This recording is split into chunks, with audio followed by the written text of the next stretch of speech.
এইডাল হৈছে Bluetooth earphone. এই ইয়াৰফোনডাল হঠাতে অন নোহোৱা হৈছে।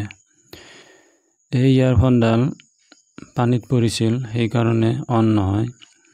আমি কম সময়ৰ ভিতৰত এই ইয়াৰফোনডাল কেনেকৈ ঠিক কৰি ল'ব পাৰোঁ, এইটো চাবলৈ হ'লে ভিডিঅ'টো শেষলৈকে চাব। বলকচোন দেৰি নকৰি ভিডিঅ'টো আৰম্ভ কৰোঁ। এয়া দেখিছে, আমি ইয়াৰফোনডাল ভালদৰে খুলি লৈছোঁ। লৈ পেলাই ফাৰ্ষ্ট আমি চাম বেটাৰীটো। ইয়াৰফোন পানীত পৰিলে সাধাৰণতে আমি ফাৰ্ষ্ট বেটাৰীটো চাব লাগে। বেটাৰীটোৱে বেছি বেয়া হয়, সেইকাৰণে আমি বেটাৰীটো চেঞ্জ কৰি চাম। এয়া দেখিছে, ভালদৰে খুলি ল'ম আমি।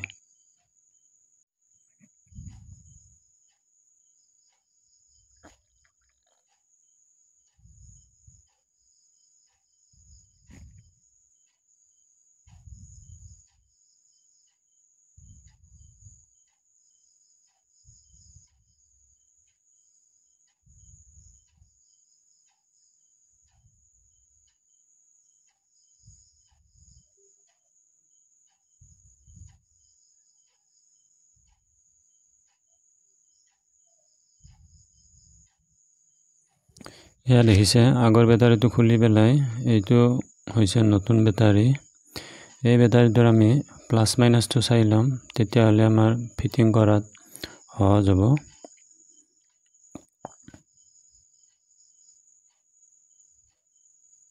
এয়া দেখিছে, প্লাছ মাইনাছটো চাই ল'লোঁ।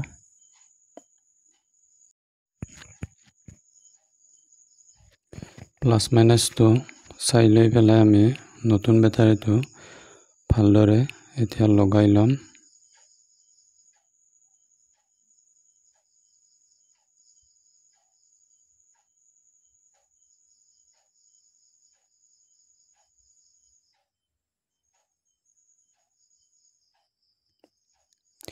এয়া দেখিছে, নতুন বেটাৰীটো লগোৱা হ'ল। এতিয়া চাম ইয়াৰফোনডাল অন হয় নে নহয়।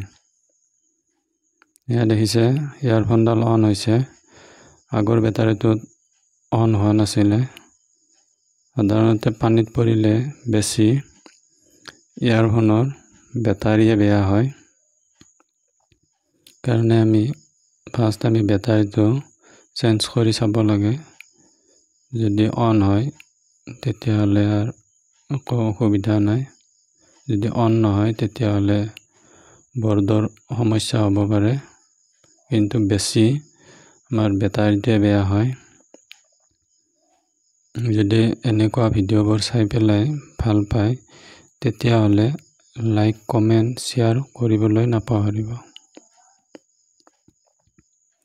এতিয়া চাম ইয়াৰফোনডাল চাৰ্জ লয় নে নলয়। এয়া দেখিছে, চাৰ্জ লৈছে।